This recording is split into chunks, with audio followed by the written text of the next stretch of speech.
one more I'll tell you, and I think I told you this the other night. We were all out down in Gulfport having fun, going to different bars and everything. We were going back to the base, and one of the pilots said, "Let's just have one more beer for the road." "Oh, we don't need to do that." "Yeah, just one more. Pull over here." And they had those little liquor stores that he said, "How many? 1, 2, 3, 6." So he goes in. He comes out with these 42-inch beers. Just one. Just one.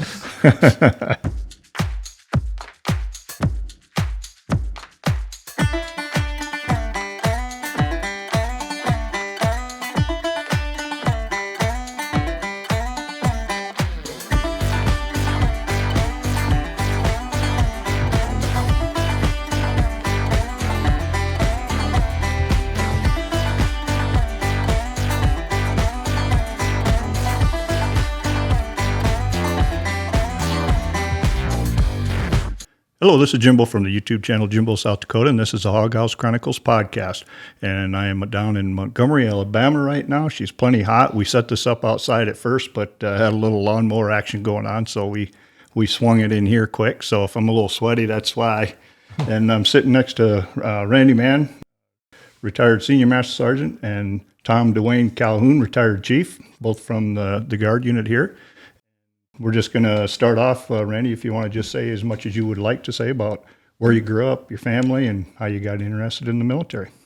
All right. First off, it's great to see you guys, and see You guys too. Long time. Been a long time. Yes. And seen Hoon in a little while, but good to see y'all. Good to see that somebody's still talking about the career field maybe a little bit. But I'm a local guy. Grew up here in Prattville, which is just across the river. Graduated high school and. Like a lot of people trying to figure out what I wanted to do, went to trade school for a year, went to college for a year. Had a buddy of mine say, "Hey, let's go check out the Guard." Sure, why not? Went out there. The recruiter took us around and took us to the PE shop, personal equipment shop. That's how old we are. But liked it, so that's what I want to do. So joined the 187th Technical Reconnaissance Group. We were flying RF-4s at the time, and it would have been 1980. Worked a couple years as a temporary tech and on orders a lot, and then a technician job came open, and the superintendent before Chief Calhoun, I don't know if you remember James Walden. No, I don't. Never met him. He was the original superintendent when they built the unit in 1957, so he was toward the end of his career. I believe he about 5 years after I joined, he retired. And then Chief Calhoun took over and kept me on. He's a good man. But family, I'm married. I have a daughter and a son and 2 stepdaughters and 9 grandkids. 9 grandkids. There you go. So people say, "What do you do when you retire? You don't have nothing to do." I got plenty to do. Play golf a couple of days a week and babysit grandkids and fiddle around the house. Yep. Most of your grandkids local? Kids and grandkids? Everybody's currently local. Nice. My daughter, when her first born, they lived out in Colorado. I'm going to seminary school out there, and talked her into moving back home. So everybody's here. So I get a lot of text messages. "Hey, can you come sit with the boys while I go do this?" Sure, why not? So That's couple, nice. At least a couple times a week, go sit with some grandkids, and I said play golf a couple days a week. And other than that, just enjoy retired. Excellent. Excellent. How about you, sir? Well, I was born in Dothan, Alabama, which is down southeast, almost on the Florida-Alabama line. Moved up here to Montgomery when I was 9 years old. My mother was divorced, and it was just my sister and I. And she, back then, was kind of struggling to, make things right for 2 kids, and it was really tough. I went to school here in Montgomery. I'm married to Deborah Calhoun. I have a stepdaughter, and I have 3 kids from another marriage that are grown, basically. And I have a grandbaby up in Birmingham, and so that's mainly. Yeah, how did it come that you found out about the Air Force or got into it? Well, it was during the Vietnam War. Mm-hmm. Young. Interesting times. And they had a good draft going. Most of my family had been in the Marines, and so what they're saying, go join the Marines, go join the Marines. Don't worry about that draft. And so I went to join the Marines, and I took the test, passed it basically, but they hadn't said yes. And I was working for a guy after school doing printing. I was printing church circulars and things like that. And just so happened his son worked out at Danley Field. So he said, why don't you go take the test out there and see what happens? And so I went and took the test, and they called me first. And the Marines, I had to say, I'm sorry. But it was a best move that ever could have happened to me. Really was. Yeah, looking back at the career, that's definitely, I would definitely agree with that. Yep. Yeah. I enjoyed it. It was a great unit to be in. We had some old airplanes, that was RF-84s and T-33s and a C-47, and I was hired into the parachute shop. I started out in the parachute shop. But back then, the parachute shop and life support shop were all in one room. So we were kind of helping the life support people, and he would help us. If we had a bunch of drag chutes or something, he'd come over there and pack drag chutes, and vice versa. I'd do helmets and masks. And that was James Walden, the same person that Randy was talking about. I learned more about life support from that guy than he was just an old trooper type life support guy. Tough as nails, hard-headed, stubborn, A throwback. Like none of us other military folks, right? Just James, ask our James wives. was a little different. He was a great person, though. I mean, he really was. A really good golfer. He could hit the golf ball. And I think he played minor league baseball too. yeah, he played minor league baseball. I'm glad you reminded me. See, I don't remember all this stuff, Randy. Yeah, that's why I like to do this in pairs too. Yeah. But he was a wonderful person to work for, and especially around inspection time, because he knew more than the inspectors walking in the door. And if they tell him something, he'd say no. Yeah. You're wrong. Or he And says, show 'em. or you can go out in the hall and I'll lock the door and not let you back in. I've heard that He one. did that. He did it. He threw an inspector out the shop and told him never to come back, and used a few other words along with it. And still got a we satisfactory. never saw that guy again. He got a satisfactory. Yep. That was funny. Oh man. Said, take your apple and get out of here.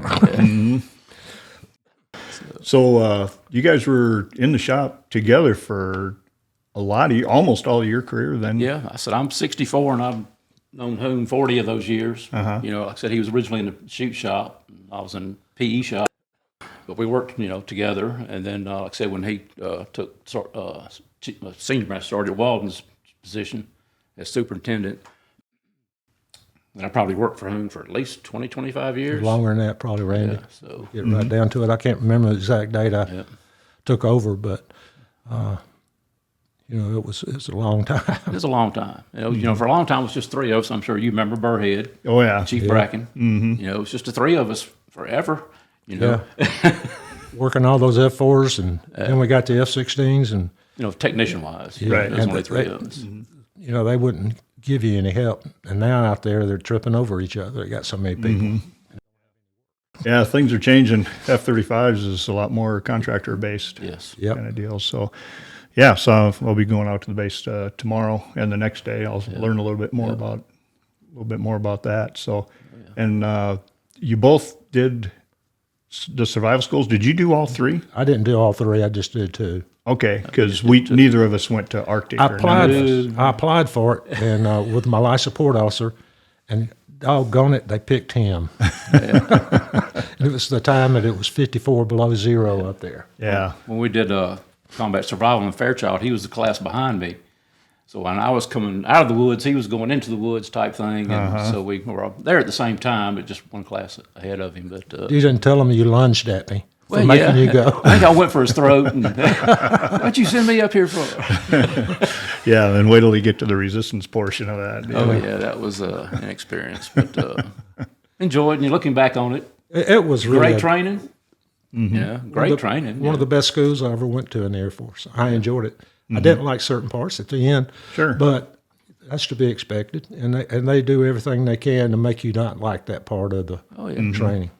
Yeah, because you got to have some experience with that. Yes. You don't want to be playing the Super Bowl Yeah. right when you get in a bad spot somewhere else. You know? Yeah. It really helped us with our training, local training programs. Whenever we would do exercises, survival exercises, and water survivals and things like that.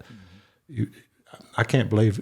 I believe everybody needs to go to it or has to go to it. I don't think they do, but just, Yeah.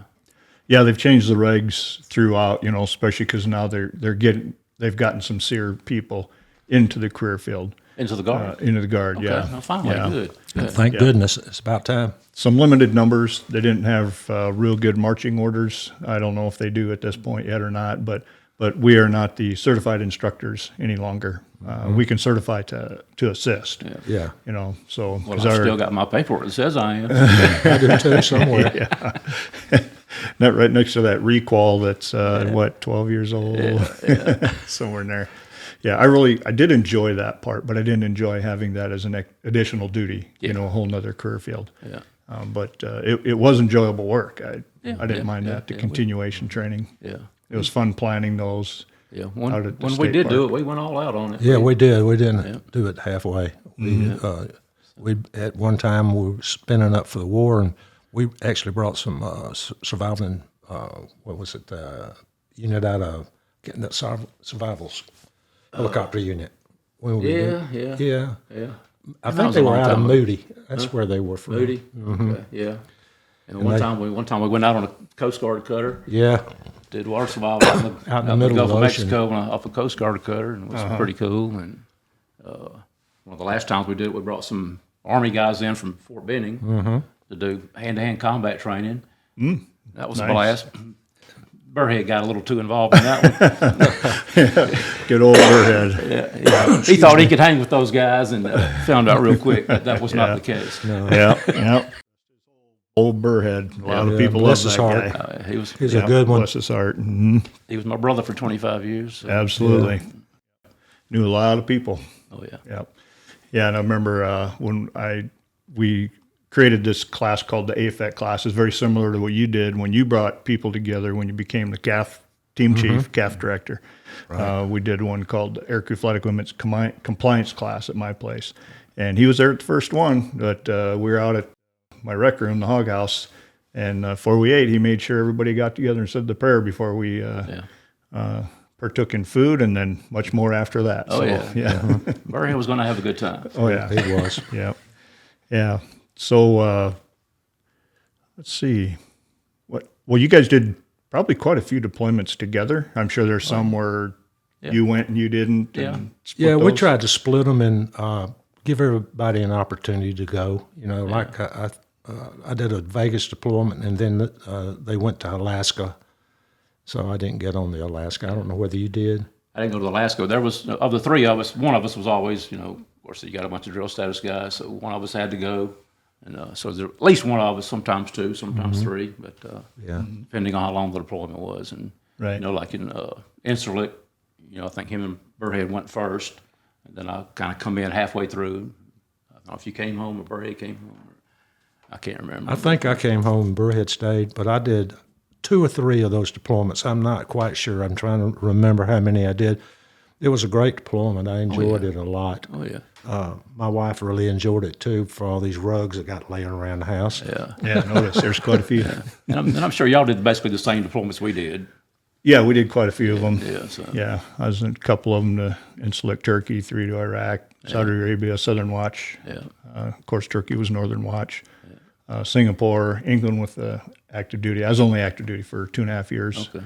I went a long ways from home, 3 hours south of me, 2.5 hours south of me, down to Omaha, Nebraska. That's where I went. But I did get an England trip out of that one. So Yeah, so a lot of great times. Mm-hmm. Yeah. Look back on them fondly.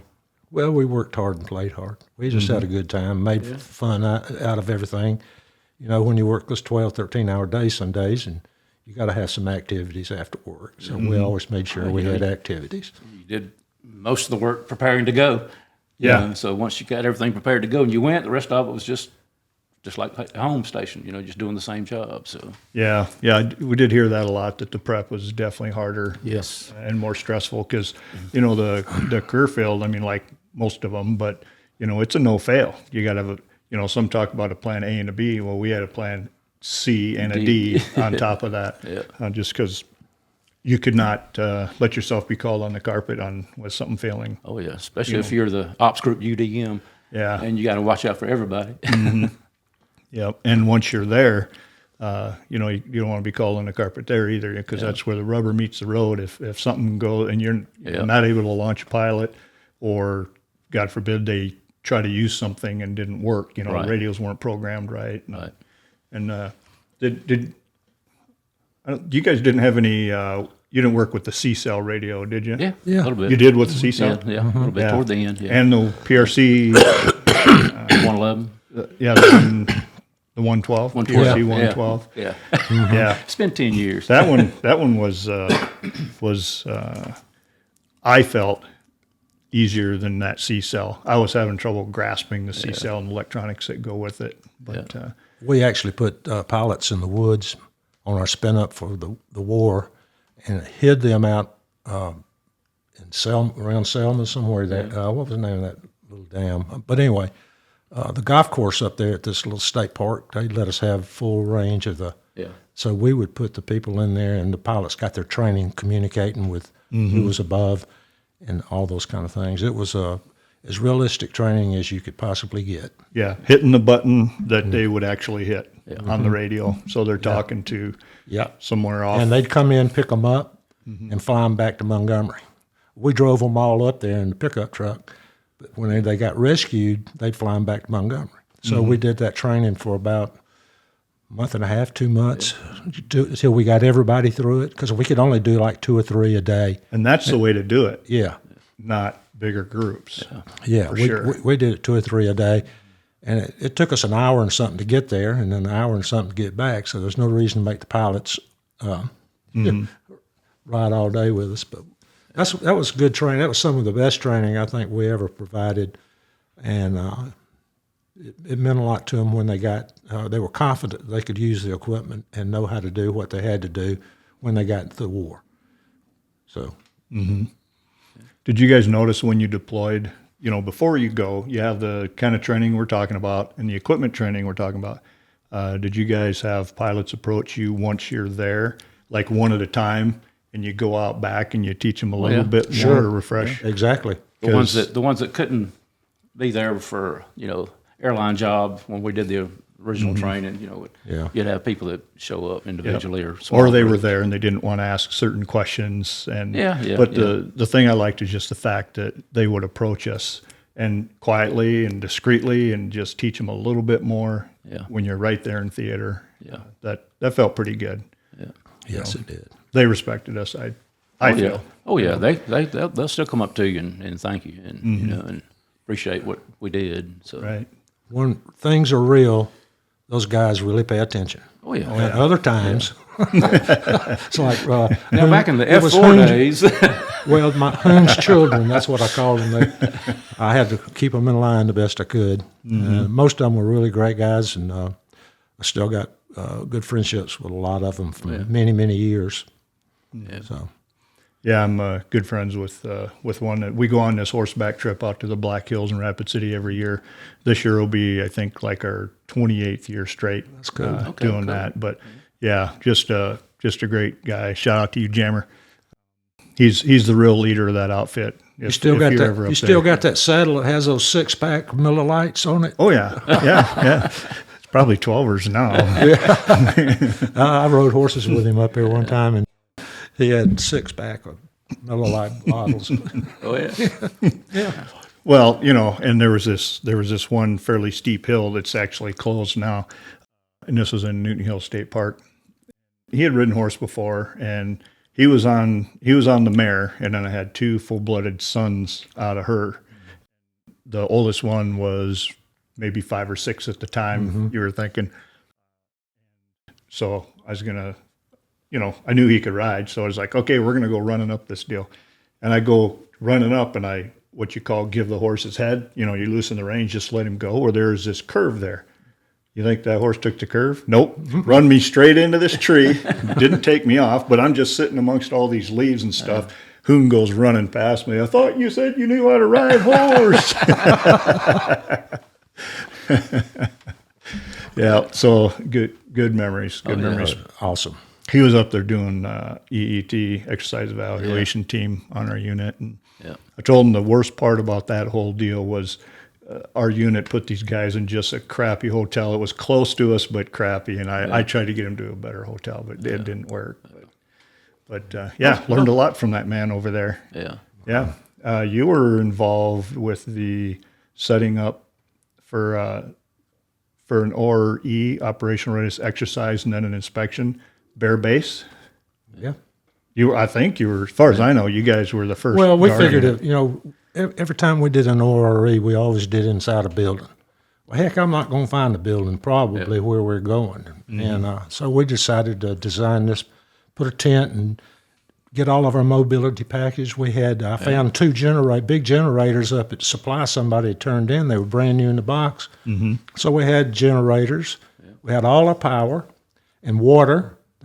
And what I found out talking with the CE guys is part of what they have to do for an ORE is like put gas in the generators, check them, bring water, do all those things. So the plan came together when we did a couple of walkthroughs before the inspection. So it made them look good.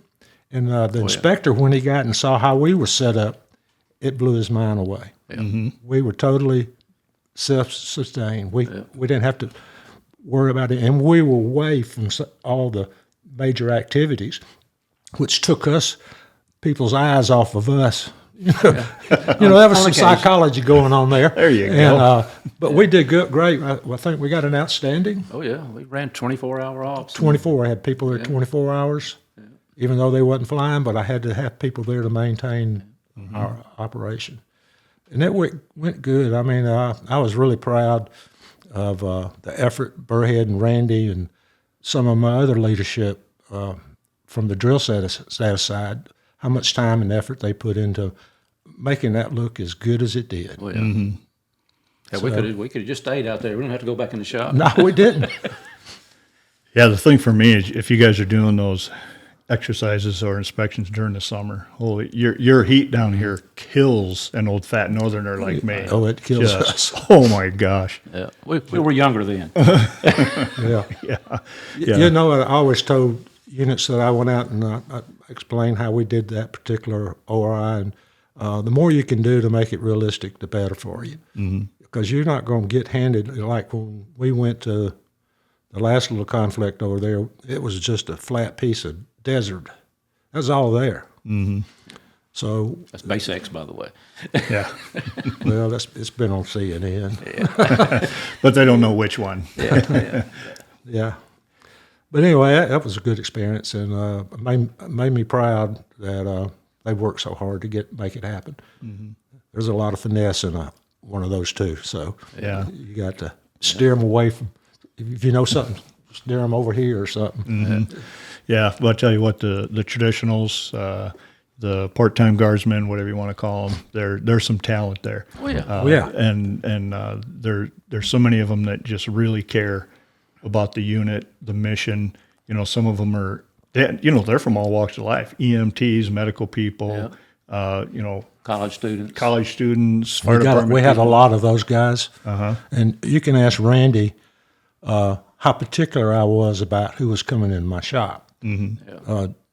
The recruiter didn't just walk in and say, "Here's so and so," and he's assigned to life support. Yeah. He learned that the hard way because it don't work that way. I said, it doesn't work that way for me. Let me pick them. Yeah. Later on, toward the end there, they started pushing them through. But, well, that was way after Hoon. Yeah, that was after you. Because that wasn't going to happen under me. There was a lot of things that probably happened after me that wouldn't have happened. Yeah, there's been some changes, and there's been a lot more. And it's not a diss on active duty, but we remember the older guard units where you had a lot of camaraderie and stuff. But there's getting to be a lot more active duty centric at the guard units, good, bad, or indifferent. There's reason for things. Yeah. But there is a part of it where it's good having active duty come in, but meld with the traditional guard folks and the guard babies like us that came into the guard straight off, which I did in just 2.5 years, but almost all the rest of my 35 years was guard. So you learn from each other, work together, make the best of what you got. But there are some guys that complain about the good old days, this and that. And I've talked to a couple of them where, you don't want to be saying that around the young people because this is their good old days. Yeah. So we don't want to ruin stuff for them, but we can definitely notice some changes as time has gone by. I was just out at the unit last week when one of the babies that joined after he retired and I raised and had already been in 22 years. His retirement ceremony was last week. Like, how did that happen? Just like that. But, talking to the guys in the shop, and just looking around, talking to the ops chief and everything. So, yes, it's a lot different, so, which I understand. But, Right. yeah. And for those that don't know, you guys getting F-35s on your base here. Yes, so sir. I'm not sure how many guard units have that yet. I've kind of lost track. Vermont since I left. and Madison. Wisconsin, and then Montgomery. That's the only three that I know of. Are those first two, are they full up now? No, Vermont was first, weren't they? Vermont is. Wisconsin's going through another year or two before they'll be up, and we got 3 years from the time we get our first one to be ready to go. But we only have, what Randy told me today, 5 jets. Yeah. Yeah, I only have 5 so Takes a far. while because they're coming off a assembly line, not from an active Well, they got duty a squadron. couple used ones, I guess you Was could there? say. They got a couple of those. They're loaners. That's, Loaner, and, yeah, they came from Vermont and Wisconsin. Each sent one. Yeah, but the rest of them are supposed to be coming from the manufacturer. Yeah. So. Well, they probably had to share a little bit so your pilots could start getting qualified. right, and right. Get your IPs qualified first, I suppose. It's a big change, and there's so much construction and facilities that have to be upgraded or whatever. I mean, when you go out there tomorrow or whenever, you're going to see a lot of construction out there. Right. I was just trying to think of my next question. Okay. I'm the gap filler, Just Yeah. Oh, yeah. got a couple things written down here. I think we've already covered most of that except for one. Sometimes I'll ask if there's any other family members, and you mentioned the Marines on your side. Did you have any other family members in the military? Well, my dad was a gunner on a B-24 in World War II. Really? Yes, flying out of Italy. Toward the end of the year, so they were mostly bombing railroads and industrial sites in Austria and Germany. Yeah. So he was a 19-year-old staff sergeant gunner on a B-24. Wow. But when he try to make this quick, when he passed, We're fine. Okay. Just, we want to hear the story, actually, as much details as you got. right before he passed away, he had went out to St. Louis, and they had a reunion of his crew. Because back then, the crew always flew together. You pilot, everybody. Yeah. It's a crew of, I think it was 7, I can't remember. But that crew always flew the same mission. So when he passed away, he had, about a year before that, he went out to St. Louis, and they'd had a reunion 40 years later, or however many, 40, 50. And so he had all this, had this book with all their names and numbers, and where they lived and everything. And so when he passed, I made a point to call them, let them know that he had passed. And of course, most of them, said, well, I'm sorry, but they didn't want to really talk about it. But their pilot was real interested and sent me a copy of their flight log book during the war. Really? So I have that at home of all the missions they flew, where they flew to, and all that. So That is cool. that's and then of course other family, not any immediate family members other than myself, but I have a stepdaughter that's a captain in the Marines currently. My wife's youngest daughter. Yeah. And, so she's a Marine captain and about to transition over to Army intelligence, I think. So. Sure. Yeah, so most of the generation prior, they didn't talk much about it, but was he able to talk about it some He with never you, did much until that reunion. He let me know that they were going on that reunion. So then I, started asking him about it, and he opened up a little bit about it, and not a whole lot really. I probably got more information from their pilot, of their crew pilot, whatever. All the stuff that he told me and the information that he sent me in the mail, and Right. so he didn't really talk that much about it because he was only 19 years old at the time. He just graduated high school when the war broke out, so he enlisted in the Army Air Corps. And it wasn't the Air Force back then; it was the Army Air Corps. And they sent him to Missoula, Montana, gunner school, Yeah. and then put him on. He said they did fly B-17 some, but it was mostly B-24s. And then they shipped him over to Italy, to I want to say Laggia Airfield, I think, Laggia, or I believe, I can't remember the name of it. But they were over there for not quite a year, I don't think.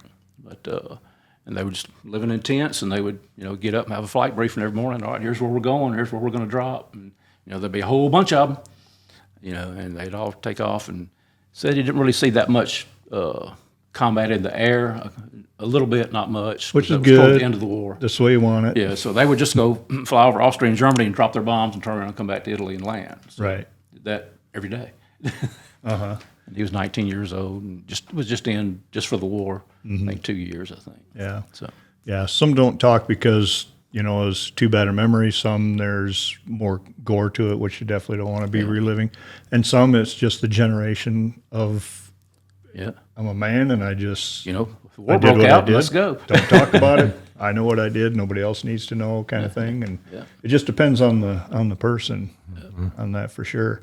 And a guy named Mr. Raspberry. I don't remember his rank.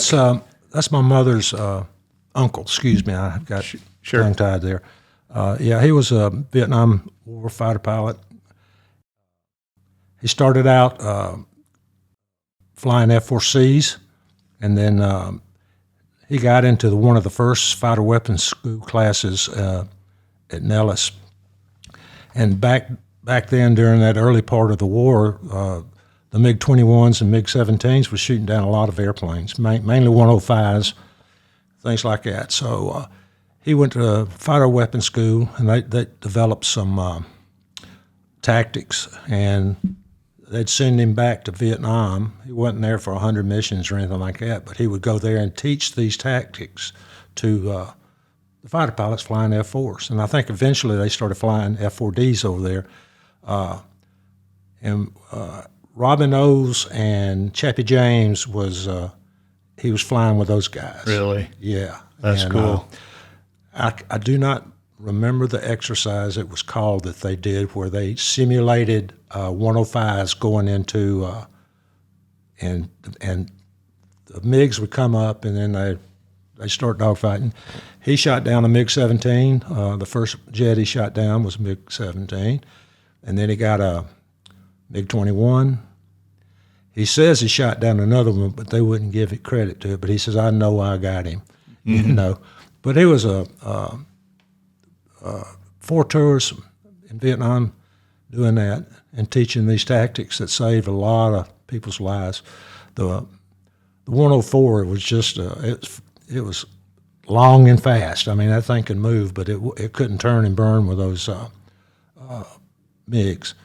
So they developed those tactics that improved our losses over there quite a bit. He was a heck of a person, real quiet, like Randy said. Didn't want to talk about stuff. When I first met him, when I was marrying Deborah, he found out I worked in life support, and he became my best buddy. Yeah. And we'd go play golf, and he'd yak and tell me war stories and just all that. But and he had his room that had all of McDonnell Douglas had sent him all these plaques for shooting the MiGs down, and it was just pictures and all that. So that was really neat to meet somebody that had gone through all that and flew with like Chappie James and Robert Owes. That was a neat time to be around him. He's passed now, but his daughter Gail still has all of his wall hangage down at her house now, so it's fun to see it. That's cool that it's being displayed. It's not just in a box somewhere. No, it's been displayed. Yeah. So he was a cool guy. Typical fighter pilot though. He's pretty stubborn, but real aggressive kind of guy. Yeah, aggressive is what we want for our fighter pilots. Yes, he was a class. Oh, I enjoyed being around him. But other than that, that's about all I can tell you about him. Yeah, and you hear that more times than not, where they're just real quiet around the family. But you get down to VFW, down with somebody else in the military, somebody in a particular shop, especially your shop that took care of the equipment that they wear. But they didn't know why he was quiet. but I knew. Yeah, yeah. And you stayed quiet about that because he was quiet with them I about know that. he was a good guy. I mean, I loved him. Yeah, very cool. We can go smoke to think cigarette what- now. Yeah, yeah. That's a good deal. We'll just take a little break here, and I'll just leave all this stuff going because it's synced up. Let's go, Randy. I know You you bet. want one. I'm fine. Don't matter to me. A little bit more fun than I thought it'd be. It is fun. Yeah. You know, it makes you think of things you ain't thought of in decades. Yeah. 5 minutes later. You didn't under any structure. You're just in sleep bags out in the middle of the pasture. I don't think so. That I remember. Yeah. But anyway, I just remember it being so damn dry when you had to go make that beef jerky and stuff, and there was just bees all over it. yeah. So you Anyway, walk- a badger or something yeah. tried to get in my sleeping bag then when right in the middle of the night. Then when I got back to my room, I ordered a large pizza and a 6-pack of beer, and took about We did the same about thing. an hour shower. And That was good to get that shower. oh yeah. All right, we're back from the break, and we just had a little talk out there, and we were talking about some of the survival school stories. So why don't you go ahead and pass on what you were telling us? Okay, let's see. It was 1988 when we went. Yeah, 1988. We were Chief and I went to survival school in Fairchild. I was the class in front of him, so we were there about half the time, the same time. But when we got into the training, to the classroom training originally, there was a group of Marines in the class, and the commandant, when he got up and gave his welcoming speech, mentioned the fact that this is the first time anybody from the Marine Corps had been through an Air Force survival school. Mm-hmm. And so, okay, that's cool, I guess. And but as we were going through the class, they could would occasionally make wise comments and stuff about how Air Force had it a little easier than they did in the Marine Corps. Sure. So we went out into the field for our week in the field, and of course they breezed through that pretty good, just like most of us did. But when we got out of there, in the little day or two period between the woods and RT training, they got to talking about since the Air Force was so easy, they couldn't wait to get into this resistance training, as they call it. How easy is that going to be too? Mm-hmm. And so when they gathered us up to give us our little speech before we loaded up on the bus to go get captured, the commander got up there and mentioned something about that they had mentioned how easy it was in the Air Force and how they could not wait to get into the resistance training part of it. And he made the comment, well, we can't wait for you to get there also. Mm-hmm. So we all kind of knew that it was going to be interesting from there on out anyway. And so we got into the resistance training part, and they took particular interest in the Marine guys. And they won't get into details, but the senior ranking officer was a Marine captain, and they abused him to the point where they removed him from his position of duty. So, and actually went through 2 or 3 of them before they, toward the end there, that they, of course, the Marine guy and his bravado was, Semper Fi was not going to participate in their silly games, so. But that just made our time in there a little longer, a little tougher, and when we finally did get out, we were very glad to do so. Mm-hmm. Yeah. That's the brief version of all that. Yeah, when I remember, the first week was administrative class time learning. Second week was out in the woods and stuff, and the third week was the resistance training and parachute landing training. Yeah. I remember the middle work week. We were in making evasion shelters. I'll get it spit out here in a second, but that's where you don't use. You try to blend in, and we were spread out quite a ways. And I just remember this guy was about 40 yards over here from me, but he had a lot of sticks and everything down underneath. And there was another guy just walking around, and he had to take a whiz, and he goes walking up, and he's going to piss on this pile of branches and stuff there. Next thing you know, a voice from the inside yells out at him before he lets go. Just startled the heck out of that guy. But the woods training of that was very enjoyable, like you mentioned. Yeah, I enjoyed it. Being from Alabama and stuff like that, and being a hunter and being out in the woods a lot. It was fun. I enjoyed the land navigation part of it a lot. Learned a lot on that. I don't really have any. Well, I guess I do have a horror story. When we were in resistance training, I was going through there pretty good. I mean, I was handling everything, and they never really got to me. And then one day, the guy was on the other side of the fence. He called me over and said, "Come over here, Criminal 02." So I go over there, and he spits right in my face. Oh, geez. That I almost tore the fence down to get to him. Yeah, that's And, a tough one. Because it catches you by surprise, you know, your natural instincts. But come out. anyway, after the training, and we were at the final point. I think that's what they still call it. I don't know.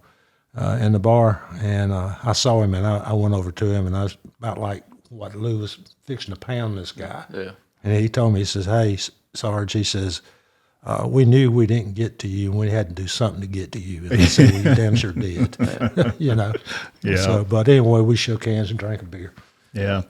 Yeah. Like I was telling you, the guy that was teaching us out in the woods, we got along pretty good with him. Sergeant Mahoney, I think was his name.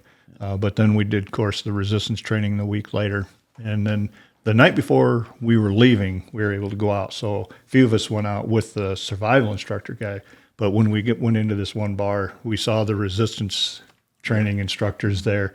So when I went into the bar and they started getting back to back, you know, and just watching out for former students and stuff, I stayed away from them, but I was just like, dudes, settle down. It's okay.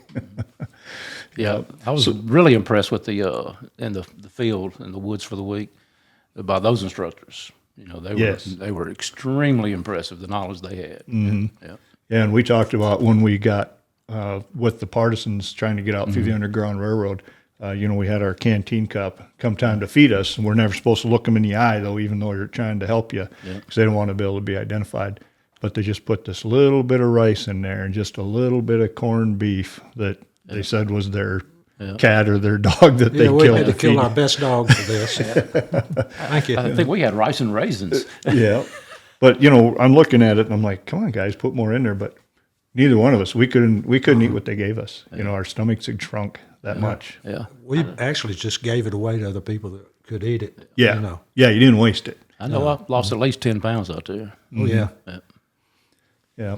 With the water survival training, did either of you, you know, get sick out on the waves or anything, or no seasickness at all? Not really, because, you know, we'd already been doing water survival training at home station for years before I went to water survival school. Okay. And so when they dumped me out there in the raft, and I did all I was supposed to do, and I climbed up in there and I took a nap.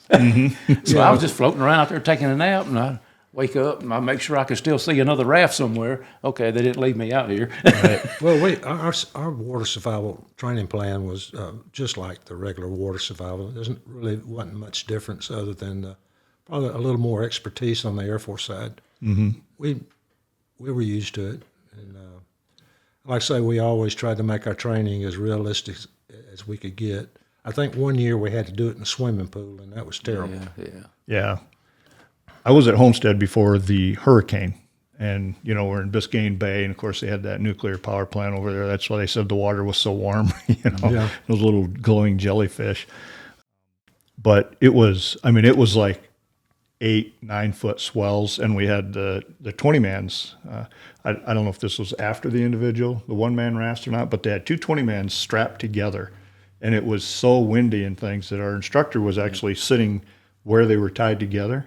And there was too many of us on one raft, but it got turned so that the wind was up on this side, and it just closed it like a clam. And he's right there at the fulcrum. So he starts yelling to get this thing off of him because it was crushing him, you know. And so we spread out. So then, you know, they say that if somebody next to you throws up, you're going to be next, and it's going to go right around. Yeah. Well, the guy next to me got sick, and I'm like, oh, man. And we're up and down like this, and the instructor's like, watch the shore. You know, I think he was jacking with us because I was like, shore, water, shore, water. Yeah. And I started laying back and just looking up at the clouds. But the deal was when it was my turn to have the radio to vector in the airplane, you know, to get them to fly over you and practice that. when I had the radio in my hand, not sick at all. You know, it was a mind thing. As soon as I handed the radio to the next person, I didn't throw up, but I was feeling real sick again. And it's just weird how it works with your brain that way. We were in Pensacola Naval Air Station, so we were actually in the bay. So it wasn't any open seas like that, but still interesting. Yeah. Yep, Now definitely. we were out there in the raft for at least an hour or two. We incorporated a 20-man life raft in our training also. You know how to get in. Right. Because that's probably what they're going to drop you if you're out in the middle of the ocean. They'll drop one of those down. Yeah, that's for you. just it. Because in January of '08, our unit was able to go to Hawaii. So we did multiple land survival and water survival, and the Hawaii Guard unit helped us some. So we got to do saltwater, but we did the 20-man as well, because just like you said, that could get dropped down to you, you know, from a C-130 or something. So you want to know how to get in, especially if you're by yourself. Yep. Of course, we had a C-130 assigned to us for a while. Yeah. I hated that thing. There's more work on there than. You didn't hate it near as much as I hated the C-26. Oh, yeah. I hated that one too. I was there. So did both of you get rides in some of the aircraft you worked on, or all of them, or how did that work? I rode, let's see, the RF-4. I had one flight. And the F-4D, I had 2 flights, so 3 in the F-4, and then 4 in the 16. So a total of 7 sorties. Did that bother your stomach at all? Yes. So if you had that many in the 16, it was probably mission rides, weren't they? Yeah, once they put it in there that our career field could Right. jump, I had my own set of flight gear, and you know, whenever they pop in there, hey, we got the back seat open, anybody want to jump in? And I got sick every single time. Did you? Every single time. It got to the point where I said, you know, just don't ask me anymore, because I'm going to say yes, because how can you say no Right. to a backseat ride in an F-16? So I would do it, and finally, I think the last one I took, Pat, we went on I was the unit deployment manager for Ops Group. Right. He was the deployment officer. So we did a cross-country to Wright Pat for a meeting and lunch, which was cool.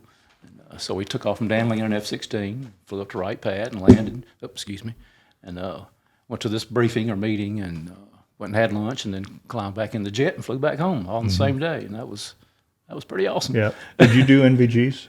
Oh, yeah. A ride with NVGs? Not a ride. Not a ride? No. Yeah. I didn't ride in NVGs They either. wouldn't let us do that. Yeah. Yeah, I flew in the RF several times. I don't really know how many times. And the D model, F4, love that airplane, love flying it. B model, F-16, had several rides in that.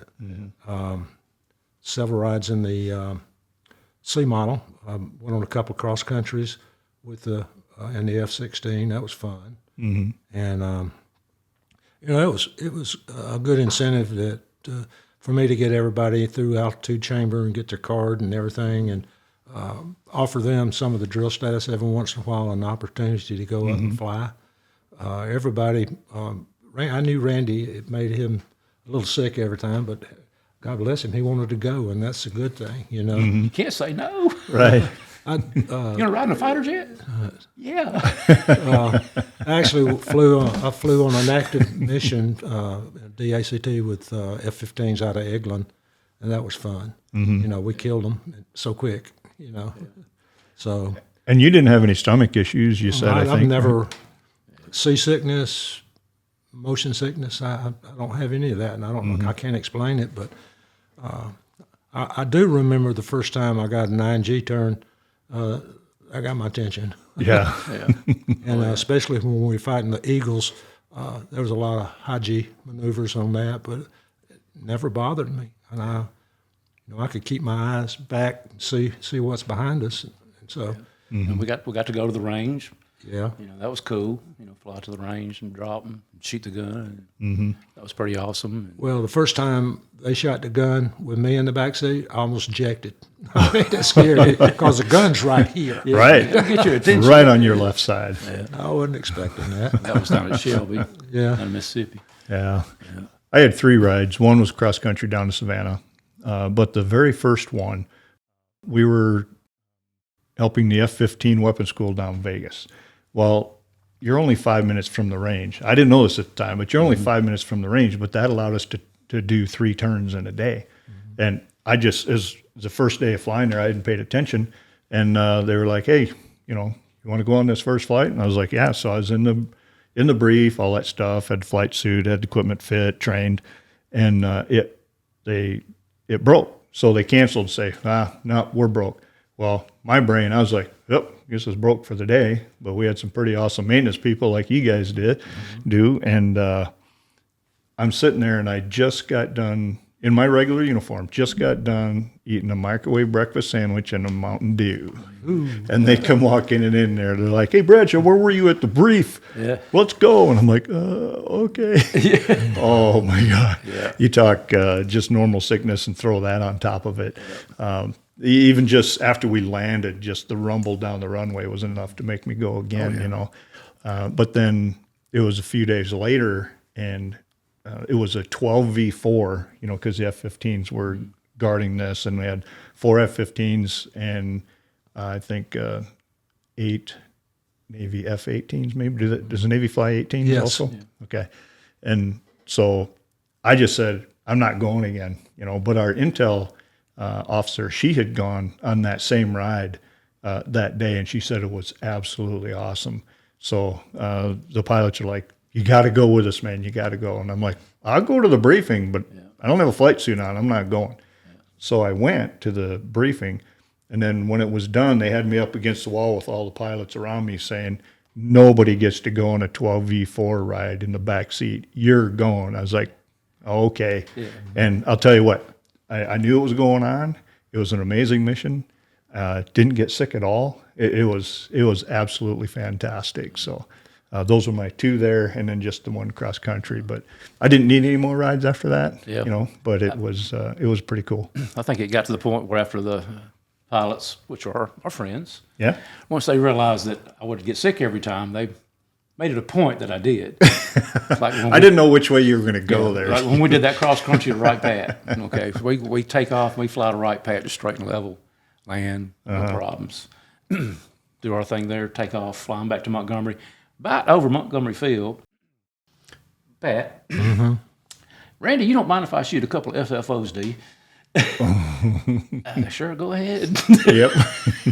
So he, I made it up there and back without getting sick. He was going to make sure that I got sick before we landed. Yeah. And but I'm living proof that I could puke flat and level, inverted, straight up and down. I could ring a sick bag no matter what position I'm in.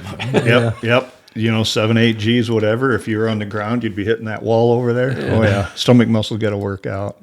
Yeah. My cross country was terrible weather heading down to Savannah, so I was just like in a fog tube most of the way down there. Mm-hmm. They did show me something with the targeting pod once there was a couple breaks, but it was pretty much. Yeah. I didn't see a thing on the way down to Savannah.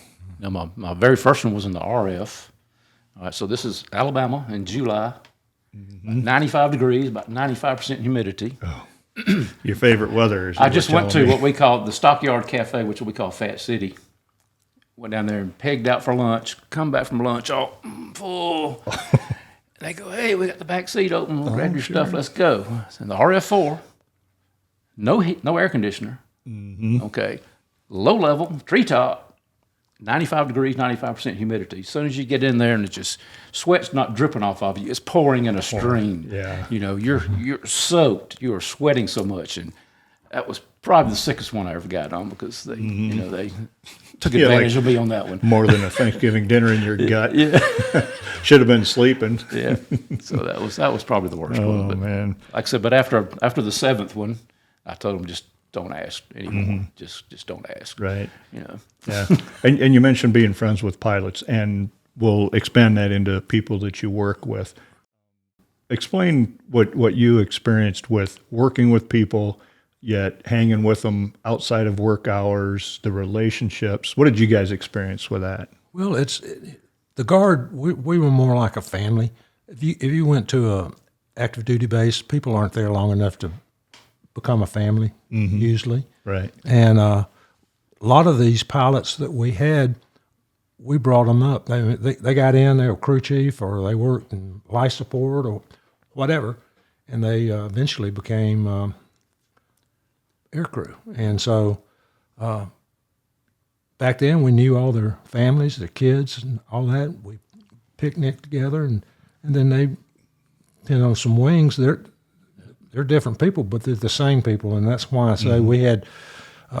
We'd go to Gulfport for a summer camp, and we would have a blast. We always had a beer drinking contest where you chugged a thing of whiskey, and it goes down the line, and then when it gets down the line, then you chug the beer. And that was some moonshine. Sometimes it was moonshine.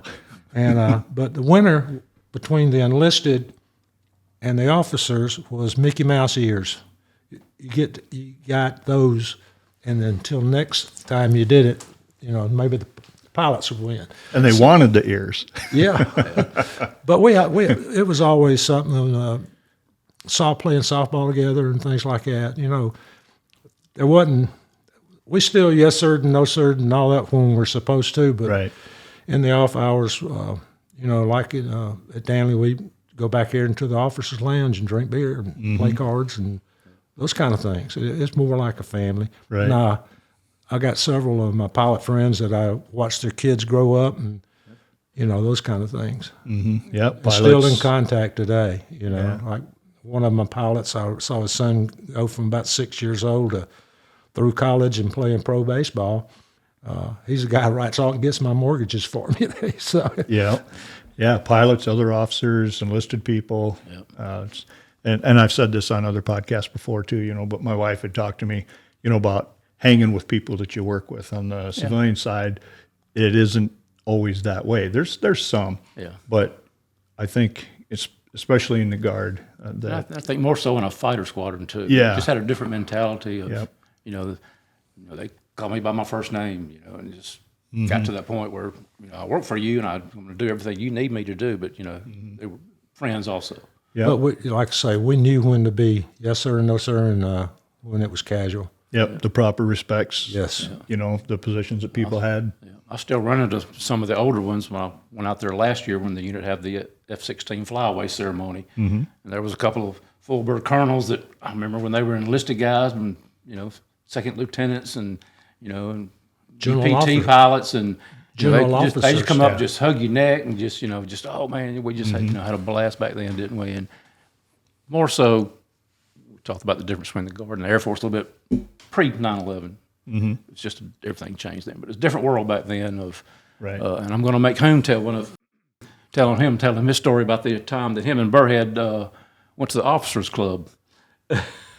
I'm not telling that story. You're not telling that story. I'm not telling They that. can't do anything to you anymore, hon. Well, what happened was we were out at the base, and it was some kind of special thing, It might have been drill or I don't remember. drill, but I wound up over in the. I have to admit, I had a little bit too much sauce. Sure. All of us had. We've all had that. All of us. And they put a flight suit on me. Yeah. Made me a colonel. and drugged me into the bar. And Burhead was a major. Major Burhead was. They had him in a. These drunk pilots did all this to us. Right. Come go to the club with us. We can't go over to the club with you. We're enlisted. Put this on. So we go over there and had the funny. We had these people talking about which airplane I flew, and I'm gyrating my hand. Yeah. And, Shooting your watch. yeah. But we finally had to get out of there. Yeah. But those are the kind of crazy stories, Yeah. I had Harmless one- fun is what that One of is. my best. I'm not going to call him by name, but one of my best friends. He was a major. We were out at Nellis, and we all had gone downtown to have some fun, gamble. Of course, he gambled quite a bit. He's driving back. We get to the gate at Nellis, and the airman said, "Let me see your ID card. Let me see your ID card." And put it up to the window, and I gave it away. Yeah. And he said, "Lower the window." The car went inside the window, inside the door. And that little airman, he thought it was so funny. He said, "Just go on." Yeah. He knows now you got to tear that door apart Yes. to get your ID card.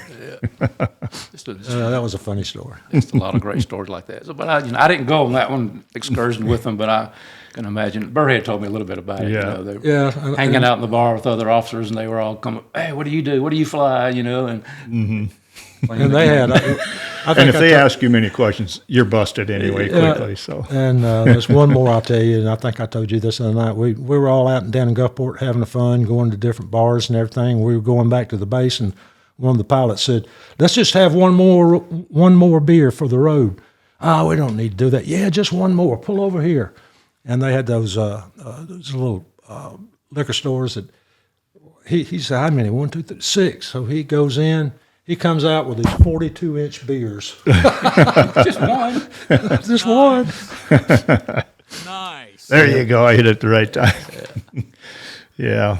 And, we were mentioning other people. And then while we took a break, you mentioned people that had helped you through your career, people you could call, talk to, made relationships with. Who are some of those folks? Well, of course, Chief. Absolutely. Even when he retired, I would bug him every now and then. Hey, what about this? Yeah, you're not going to let that You know, knowledge just go out the You were our door. functional manager, right?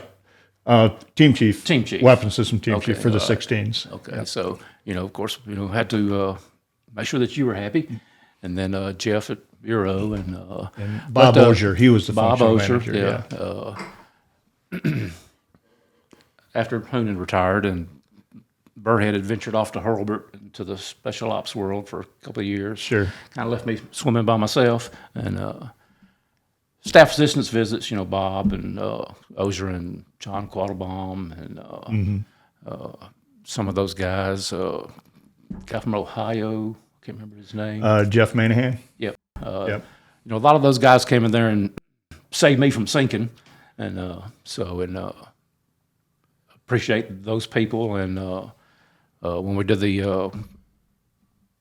we absorbed the shoot shop, used to send some of my guys out to Albuquerque, and I can't remember that guy's name out there. He'll come to me later. Anyway, he did a lot of our shoot training for some of our guys, and just I know I'm going to mention some names, but forget a lot of names. But There was one guy in Albuquerque. I can't remember the boss's name, but I think he was a rigger when he first started. But I told him he has the best cowboy name ever. His name was Joe Justice. Oh my goodness. The guy about this tall, just tougher nails, and Yeah. Joe Justice. But like you say, it was such a family, and then it went outside of Joe Foss Field and Danley Field. yeah. And we were out to help each other. Oh yeah, Danny you know- Weatherford over Mississippi. Yeah. Oh yeah. Yep. Yeah. Definitely.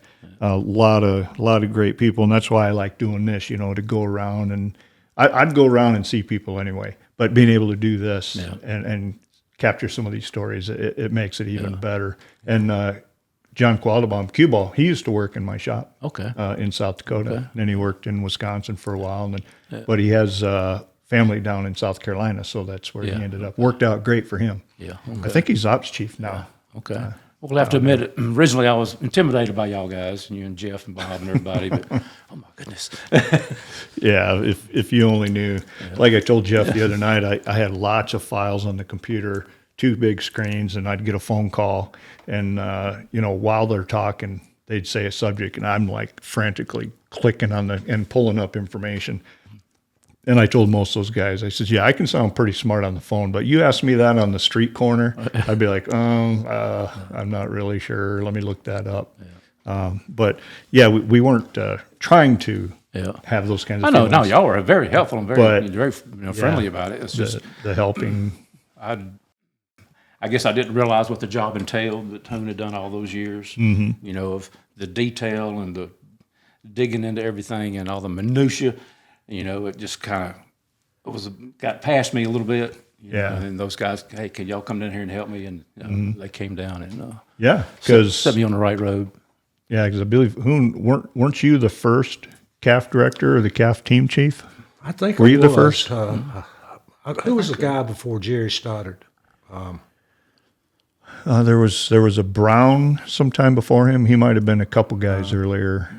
Stoddard's the one I remember the most. Yeah, 'cause- well, I'll give Stoddard the credit for that. And he was a C-130 guy. He didn't know anything about fighters. So we started setting up the team chief concept. You know, it was a CAF. It's kind of over all of them. But we had to have individual people to be airframe. Who's in charge of that airframe? F-16, F-15, A-10, B-1 at one time. You know, those kind of things. So that's how it kind of blossomed. Years before that was official. I had set up a meeting in Gulfport and invited all the superintendents if you can get your base to fund you down there. And so that's where I met a lot of the people that I felt had real good leadership qualities. And so when I was able to start picking these team chiefs, it was easy after that meeting down there. So, you know, Jerry is one of my mentors too. That's somebody I really looked up to. We still stay in touch every once in a while, not as much as we used to. When he was sick, I went up there and sat in his desk there for about a month, I guess, and helped him out. Looking back at the beginning, I'd say James Walden was somebody that I learned a lot from. You know, he really knew the career field. You know, he taught me a lot. Of course, Randy Mann and Burhead, they were my babies. And We were Hoon's goons. Goons, goons. There you go. I could get Randy Mann. He's smart as heck. He did the equipment. It was always perfect. And then I had Burhead. He's MacGyver. You know, he could fix things or come figure out something quicker than anybody I ever seen in my life. Me and him, Randy, developed our chemical warfare program. It's probably one of the best ever. And I'm bragging, but I got really high grades. Hey, that's fine. I don't think we ever got anything but excellent and then outstanding in any of the inspections once I came on board. And working with such good, talented people, it made my job easier because I didn't have to worry about the equipment. Got Randy. I didn't have to worry about some of the mobility and some of the other stuff that a lot of people do because I had Burhead. Chief Bracken was a go-getter when it came to that stuff. And like I say, MacGyver, he could figure things out quick. You know, he's the guy that if the inspector was heading the wrong direction, he can get him over there in the other right Yep, direction. there you go. Those are the kind of things that I was proud of. I did have a couple of rotten eggs in there every once in a while that I had to discipline or basically get them. Well, it was actually 3, but I got rid of them. Not team players, trying to sabotage you. You know, like he's in charge of kits, and I go in there and inspect his kit, and it's all screwed up. And as an inspector walking in the door, what do? You get rid of them. Yeah. Yep, there's a little bit of that in most shops at one time or another. It's anyway, jealousy. so. They're jealous of what you're doing, and they just want to hurt you somehow or another. Yeah, doing something on purpose, that's pretty serious. We had a couple that came from active duty that were like that thought they were above the guard. That Sure. Thought they knew everything. They didn't know anything. Yeah. Yep, and hopefully you just kind of surf those administratively, and your bosses support you, and you just get them replaced with good people. Oh, I could get them gone quick. Yep. I mean, I really could. But, you know, I wanted good people, and I replaced those guys with some really good people. I got rid of my problem children, and I don't know why they wanted to do it. Like Randy said, they just maybe been jealous of what we were trying to do and thought we were just the guard. I come from Air Force, and that's the way they thought. And they'd been trained differently, and they were treated differently in the Air Force, maybe. Yeah, they might have had some bad experiences behind them with other bad supervisors, and I don't think they saw the big picture. Yeah. They just saw the book says this. The book says this. Okay, yeah. But, there's a bigger picture here involved. yeah. There's always a little competition between active duty and guard, but I think as time has gone on, we've gained an appreciation for each other, you know, a little bit more than back in the day. Well, I think when the mission changed and we got rid of having to have junky old airplanes that the Air Force didn't want and sent them down to the Guard, Yeah. Well, heck, you're not going to go deploy those airplanes ever. The Air Force wouldn't even deploy them. When we started getting new equipment coming in and getting the support and the money, that's another thing. You got to have money. And then we started going on these deployments with good equipment. Our equipment is just as good or better than the Air Force's equipment, even the jets. I know going on certain deployments like to Canada, and our jets were flying every day, a couple of times each, and coming back code one every night. The Air Force unit over there next to us, they were working on them all night. I mean, we're sitting out on a picnic table drinking beer, and they're still on the flight line trying to fix their jets. Yeah, and experience level, that's one difference between the Yes. guys. I mean, there would be some two-striper active duty guys out there just freaking out because you have E7 master sergeants out there kicking tires with decades of experience That's also right. with fixing those airplanes. So that was a very positive side of the Guard is the amount of experience Yes. and the know-how. Yeah, It's and that's pretty good. when we went on deployments. We had not a lot of people on these deployments, but if there was a bad broke jet somewhere and people were going to have to work on it at night, we'd go over there and help them. If we would just hand them a wrench or Right. whatever. Right. Yeah, take if you a hadn't panel started off the of- beer drinking yet, you could go help. Yeah, but we hardly had those kind of nights Yeah. where we had a bad broke jet, and our jets were always really ready to go. Mm-hmm. You had some bad luck every once in a while, but as a whole, our jets were maintained better than some of the other airplanes I've seen around. Yeah. But I think once we saw the getting the good equipment to fly, that's when we started to integrate better with the Air Force, and the leadership in the Air Force recognized it. Yes. And so then, some of the chiefs and our career field took a great interest in us and helped us. Mm-hmm. So that's the way I look at what happened. Yep. Yep. It really pays having good leadership Yes. above you. Oh, yeah. No doubt. So, and with throughout your careers and the deploying and all that stuff, family support, the wives, the kids, a lot of them, they will get recognized during retirements and stuff. Yeah. And did you guys' Yeah, retirements work out that way? Yeah, and they had Deborah. the proper- Deborah worked with the family support at the base. I got a little certificate up there of appreciation for her whenever we were deployed. I forgot where it was, whether it was Iraqi Freedom or whatever it was. But she worked and helped them check on people, make sure that everything was going good. Mm-hmm. So she did that for several years. My story was a little different. Yeah, I was a single parent. at the time of retirement. For 24 years. For a long time. For a long. Okay. Yeah, my first wife, after we had two small children, left the family, put it nicely. So I was left with a 2-year-old and a 6-year-old, and so my family support was a little different, as far as my whatever they call it, their family plan, long-term, short-term, whatever. You had added struggles with being in the military, but then being a Yeah, single but parent. I had whom. Yeah, And he let me do both, which I've always told him I've been very appreciative of that. He let me do my job, make a living, and raise my 2 children by myself, and worked out well. So very proud of the whole situation. Great kids. nice. So didn't have much leave. No, I had to use all my leave to take care of the kids, but I let him squeeze by sometimes. yeah. Well, you do what you got to do, because let me show faith up late for family. work sometimes because I had to get the kids to school or whatever. Yeah, But I had Well, to take leave for it. But yeah. But you got 20 minutes here, 15 minutes there, something that's off the books, and then you just make it up later.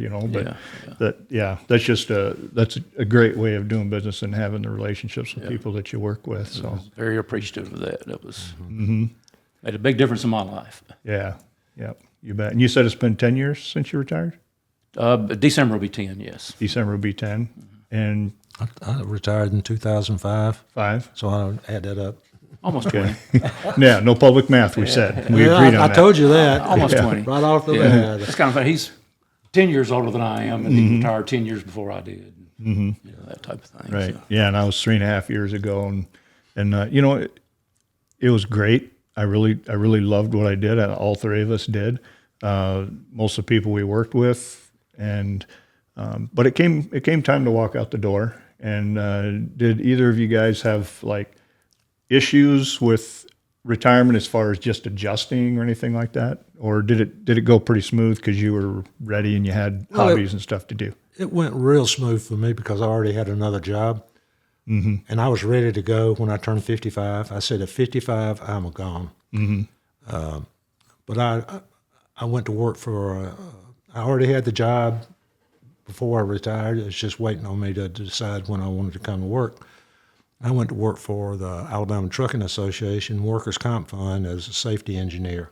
I'd gotten my certificates of training, certifications prior to that, me retiring.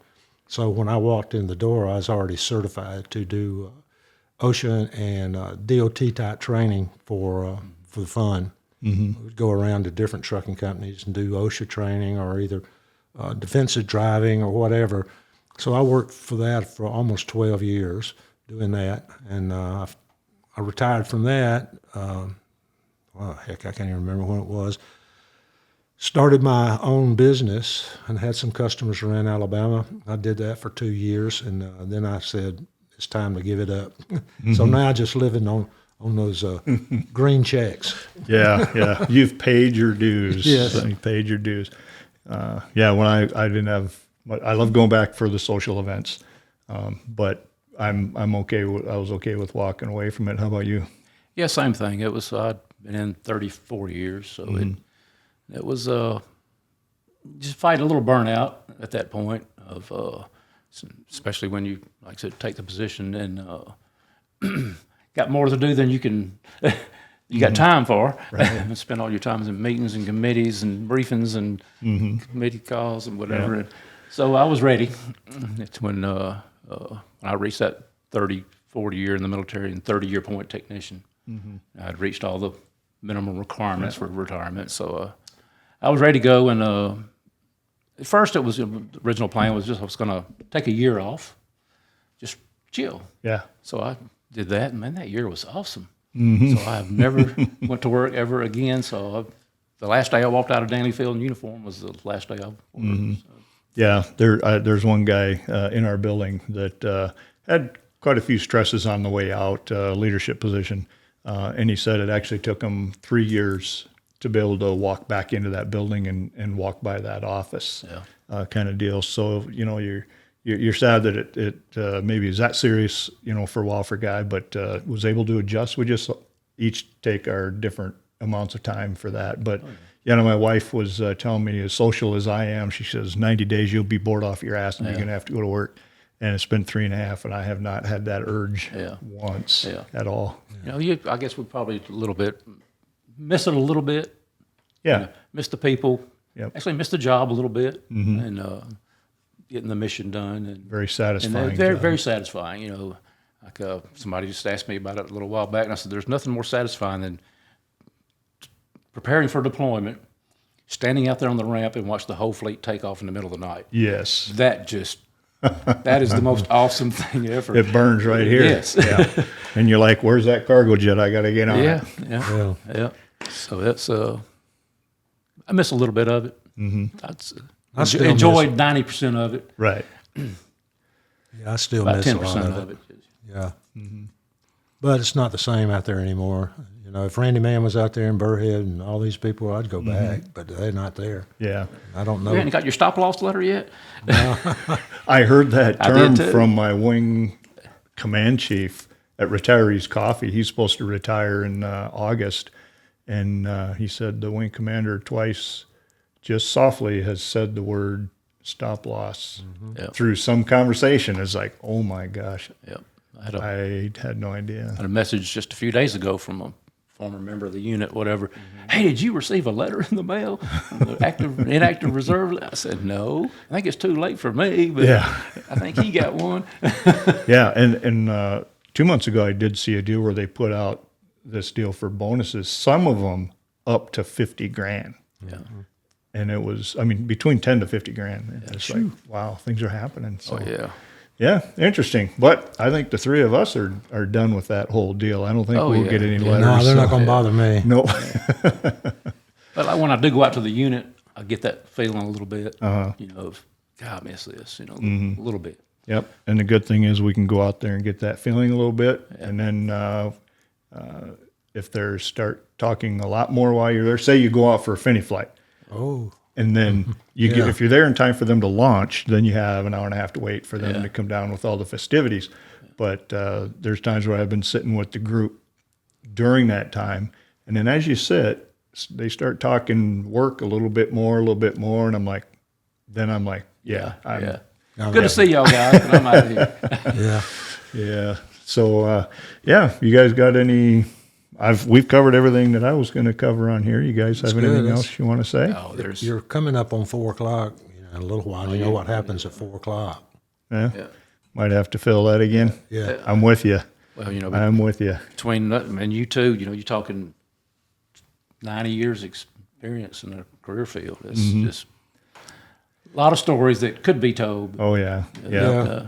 Well, he's the one that paved the way for a lot of us, especially in the team chief side of the house, and showing us how to do it and how to do it right, Right. and how to do it proudly, and just passing on information in the right way, and then helping the next ones. And you know, we've all had our hand in that to a point. And Yeah. Well, I don't think I Good to ever go. picked a bad one that I can think of yeah, that I was part of. right. But as far as the unit, I think the unit's in good hands now.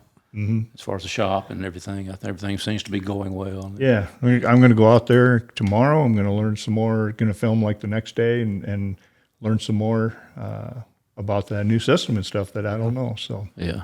It's pretty impressive. yeah, you bet. Well, Randy, thanks for coming. right. Really appreciate it. Thanks Enjoyed for it. your service Jimbo, too. You I'm too, glad- Chief Hoon. Glad to have you. You bet. Yeah, man. Southern hospitality. He said that the other day, and like, wow, these guys really take care of you. So, but anyway, thanks again for doing this, and I'm really glad that we could record this. And Yep. I'm glad it's over with. But it right. was fun to do. And you bet. Randy and I have so many good memories. Yeah. You bet. All right. Well, we're going to go put something on some ice, and we'll talk about more of it off camera. All right, I'm going to throw in a couple more names of a Sure. bunch of old timers that, you know, that were close to Dwayne and I. Paul Parent from Yeah. Vermont. Yes. Oh, yes. I should have Mark mentioned him. Anderson from Utah. Utah. Yeah. So just I'm glad I was going to say something about Paul because I talk to him every once in a while, especially when Alabama loses a football game. He calls me from Vermont and just, hey, what's wrong with your team? Your team look bad and all that. but the main point is they're just such good guys. You bet. Yeah. So, Yeah, there's so many of them. so I could sit here and we could all name a bunch of names, but we'd forget somebody. So Yeah. You bet. All right. Well, thanks right. again, guys. Well, I enjoyed it. You I'm bet. gonna head to the Thanks. back porch. peace out. You bet. Thanks for watching. Yeah. Thank you.